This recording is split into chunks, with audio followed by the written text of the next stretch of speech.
Sapa supremo Akhilesh Yadav Kasganj में पहुंचे, जहां उन्होंने तुलसीदास की जन्म स्थली भगवान बारा की प्रकट स्थली सोरो मेला ग्राउंड में एक विशाल चुनावी जनसभा को संबोधित किया। इस दौरान उन्होंने बीजेपी सरकार पर जमकर जुबानी हमला किया, पीडीए परिवार के उम्मीदवार देवेश शाक्य को समर्थन देने की अपील की, साथ ही ईवीएम पर सवाल खड़े किए। दरअसल सपा सुप्रीमो अखिलेश यादव तीसरे चरण में होने वाले मतदान को भुनाने के लिए 1:22 पर कासगंज में पहुंचे, जहां उन्होंने 20,000 से अधिक समर्थकों को मंच पर पहुंचकर हाथ हिलाकर वंदन अभिनंदन किया है। चिलचिलाती धूप में समर्थक पसीना से तरबतर होते हुए रुके रहे। उन्होंने सपा इंडिया गठबंधन प्रत्याशी देवेश शाक्य के समर्थन में चुनावी जनसभा को संबोधित करते हुए भगवान बारह, तुलसीदास, अमीर खुसरो को नमन करते हुए भाजपा सरकार पर निशाना साधा।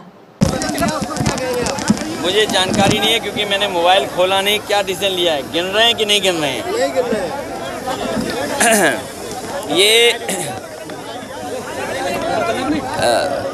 ये लड़ाई बहुत लंबी है। वीवीपैट को लेकर के, ईवीएम को लेकर के और बैलेट पेपर को लेकर के ये लड़ाई लंबी है। माननीय सुप्रीम कोर्ट का जो भी फैसला है उसको अंततः सब स्वीकार करेंगे, लेकिन लड़ाई रुकेगी नहीं।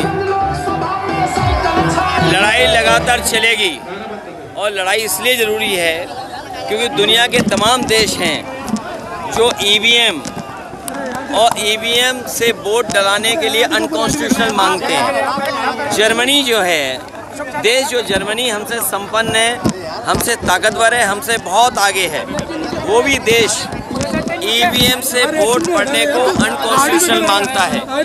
ये लड़ाई लगातार चलती रहेगी और इस बार के चुनाव में, क्योंकि 2 चरण के चुनाव ख़त्म हो चुके हैं, तीसरे चरण के चुनाव में हम और आप लोग खड़े हैं।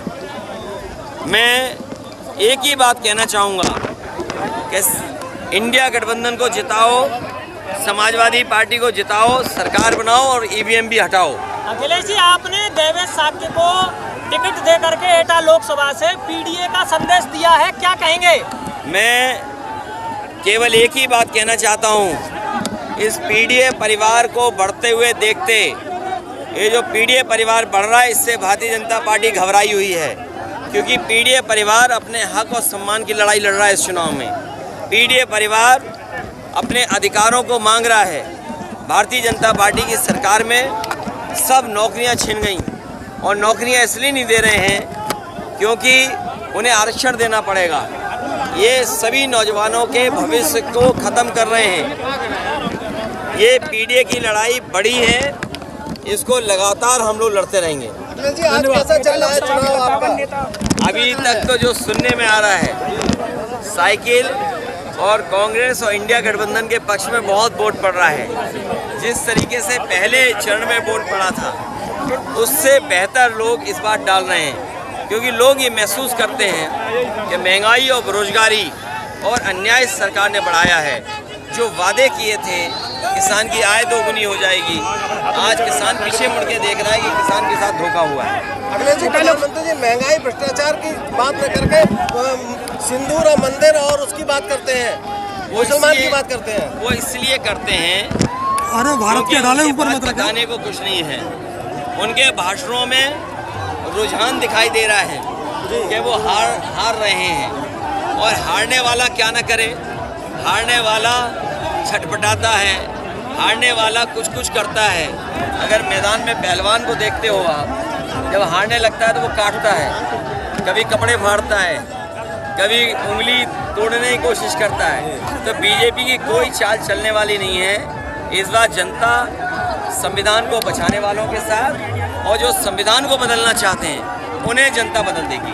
उत्तर प्रदेश में किया जा रहा है। देखिए, इस विषय पे न चर्चा करें तो ही ठीक है, क्योंकि जानबूझ करके वो सवालों से भागना चाहते हैं, महंगाई से, बेरोजगारी से।